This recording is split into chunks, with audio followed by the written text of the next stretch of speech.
Hi there, I'm Kellie Frazier, and I'll introduce myself more fully in just a moment. But right now, I want you to look at this cute little puppet whose name is Amy. Amy is one of the main characters on Fetch the Goodness, and God gave me this vision for Fetch the Goodness 1 week before the pandemic began. Fetch the Goodness was to become a powerful new tool to teach children about the goodness of God and their true identity using multimedia. Fetch the Goodness means to return God's children to Him. Amy and friends teach your child to emotionally connect to God, to themselves, and to each other. This is far more than just a TV show or a curriculum. This is a grace-filled approach to teaching your children about the goodness of God in a creative and meaningful way. Through hands-on activities, we make it easier for your family to engage.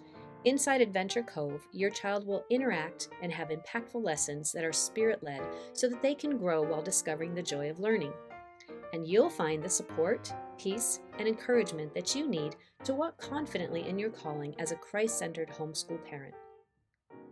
We incorporate creative storytelling, puppetry, and screenplay writing to engage your child's imagination.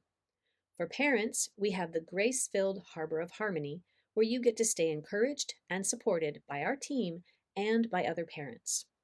You don't have to do this alone, and you certainly don't have to strive. God's grace is already here, and Fetch the Goodness is your partner in walking this out. That is His plan for your family. Your children's faith-filled future cannot be left up to chance. So find out more information, simply scroll down and join Fetch the Goodness community today.